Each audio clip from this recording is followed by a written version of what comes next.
नमस्कार, हमारा नाम है कपिल बाटर और आप देख रहे हैं द मूवमेंट। आज एक विशेष खबर पिछले समय की राजस्थान की सरकार, जिसमें आपको देखने को मिला था एक बड़ा ही पॉलिटिकल ड्रामा ऐसा कि जिसे देखकर पूरे राजस्थान में एक उछाल रहा। एक लड़ाई रही राजस्थान सरकार की।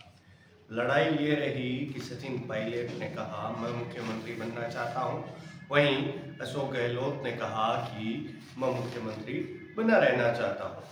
वहीं सचिन पायलट के ऊपर अशोक गहलोत ने कई आरोप प्रत्यारोप करे, जिसमें नकारा निकम्मा तक कहा गया सचिन पायलट को। और अब एक नया मोड़ आया है कहानी में। जैसे ही सरकार खत्म हुई वैसे ही अशोक गहलोत के ओएसडी लोकेश शर्मा, पहले तो आप कुछ समय से लगातार लंबे समय से एक शब्द सुन रहे हैं ओएसडी। ओएसडी होता क्या है?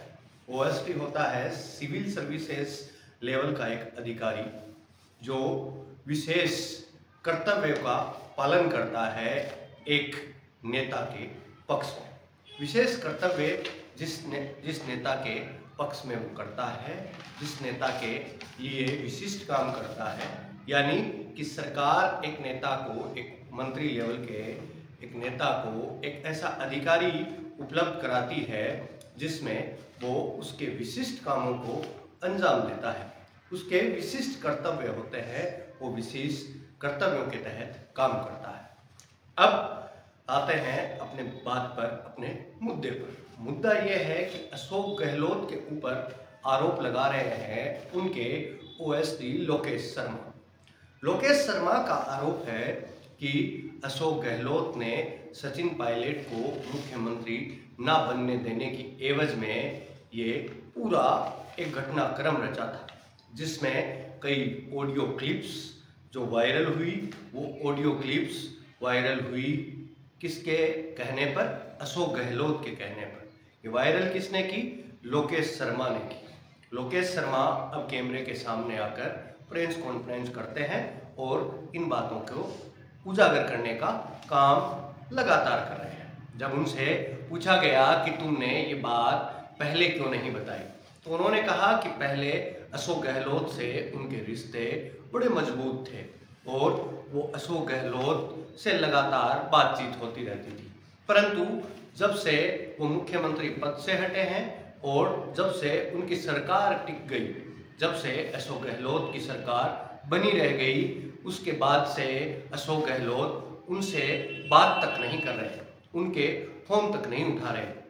अब अशोक गहलोत ने लोकेश शर्मा के थ्रू कई काम करवाए, कई केस करवाए। अब उन केसों में लोकेश शर्मा के अनुसार कि उनको पेशी के लिए जाना पड़ता है। अब लोकेश शर्मा ने कहा कि 5 मई को उनकी दोबारा से दिल्ली में पेशी है और उन पेशियों पर जाते जाते लोकेश शर्मा का कहना है कि वो थक चुके हैं और अब ये नहीं हो पाएगा। कई घोटाले भी लोकेश शर्मा ने उजागर किए। भारतीय जनता पार्टी इनको किस प्रकार से लेती है? घोटाले कुछ इस प्रकार हैं। महिलाओं को मुफ्त फोन देने में 7400 करोड़ रुपए का घोटाला किया गया। 1000 करोड़ रुपए का खान घोटाला किया गया। वहीं इन नेताओं ने कोरोना को भी नहीं बख्शा। एक लाइव में मैंने पहले भी कहा था, कोरोना के वक्त कहा था कि ये कोरोना जब खत्म होगा उस वक्त कई घोटाले सामने आएंगे और वो घोटाले अब सामने आ रहे हैं। एक घोटाला उजागर किया है अशोक गहलोत के पूर्व मुख्यमंत्री अशोक गहलोत के ओएसडी लोकेश शर्मा ने। उन्होंने बताया कि कोरोना महामारी के समय इंजेक्शन खरीदे गए, इसमें 1400 करोड़ का रेमडेसिविर घोटाला किया गया। अब आप सोचिए कि इन नेताओं ने एक बीमारी को नहीं बख्शा, एक महामारी को नहीं बख्शा, जिसमें शायद ये नेता भी मारे जा सकते थे। शहरी और ग्रामीण ओलंपिक खेलों के नामों नाम पर करोड़ों रुपए, औसतन 126 करोड़ रुपए के आसपास का एक घोटाला किया गया। 10,000 करोड़ के 5 घोटाले ये ओएसडी लोकेश शर्मा ने उजागर किए हैं कांग्रेस सरकार के खिलाफ, अशोक गहलोत के खिलाफ। अशोक गहलोत को इसका मुखिया बनाया गया। वहीं वहीं अशोक गहलोत के ओएसडी ने 3-4 बड़े खुलासे भी किए। वो खुलासे कुछ इस प्रकार है। पहला खुलासा, अशोक गहलोत ने पेन ड्राइव में फोन टैपिंग के 3 क्लिप दिए थे ओएसडी लोकेश शर्मा को, और लोकेश शर्मा को कहा गया कि ये ऑडियो क्लिप्स तुम मीडिया को दे दो और सोशल मीडिया पर वायरल करवा दो। तब ओएसडी लोकेश शर्मा ने कहा था कि ये ऑडियो क्लिप्स जो हैं वो उन्होंने सोशल मीडिया से ली हैं, सोशल मीडिया से लेकर के वो सरकार को या फिर आला कमान को उन्होंने पकड़ाने का काम किया था।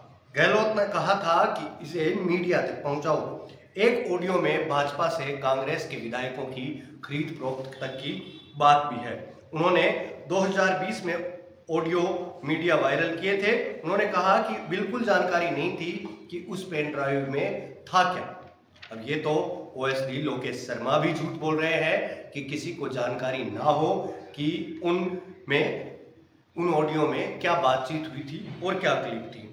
दूसरा आरोप लोकेश शर्मा ने सीधा लगाया, वो फोन टैपिंग में सीएमओ के अफसर, डीजीपी, गृह विभाग के अफसरों व गहलोत की मिलीभगत थी। पायलट व अन्य के फोन सर्विलांस पर रखे गए थे। मतलब पहला आरोप ओएसडी लोकेश शर्मा ने लगाया कि फोन टैप करा करके जो ऑडियो वायरल करवाए गए थे वो ओएसडी लोकेश शर्मा ने किए थे और अशोक गहलोत के कहने पर किए थे। वहीं दूसरा आरोप लगाया कि इसमें कई गृह विभाग के अधिकारी भी शामिल थे। मैं इस वक्त आपको एक बात बता दूं कि अशोक गहलोत ने कभी भी गृह मंत्री का पद जो था वो अपने पास रखा था कांग्रेस की जब सरकार थी तब, और पूरा कंट्रोल अपने हाथों में था। तीसरा आरोप लगाया गजेंद्र सिंह शेखावत पर संजीवनी क्रेडिट कोऑपरेटिव सोसाइटी मामले में, और उन्होंने इस मुद्दे को उठाया गया और संजीवनी क्रेडिट कोऑपरेटिव सोसाइटी से जुड़े लोगों को सीएम हाउस बुलाया गया और उनसे बातचीत की गई और उनके वीडियो भी रिकॉर्ड किए गए। चौथा आरोप उन्होंने लगाया कि रीट मामले में पेपर लीक कराने में गहलोत सरकार के सिस्टम में मिलीभगत थी। भाजपा सरकार मुझसे कुछ रिकॉर्ड मांगेगी तो मैं देने को तैयार हूं। लोकेश ने कहा कि पेपर लीक होने के बाद रात 2 बजे एक प्रेस कॉन्फ्रेंस बुलवाई गई और अपने कपड़ों से इन चींटों को झाड़ा गया, लेकिन पेपर लीक का मामला बाकायदा उठ करके आया। वहीं उन्होंने 2 क्लिप अशोक गहलोत के साथ बातचीत की भी वायरल की, जिनमें भी कुछ ऐसी ही बातें हैं जैसे कि फोन टेप करवाना, ऑडियो वायरल करना, ऐसी ही बातों के साथ उनसे ये बात की।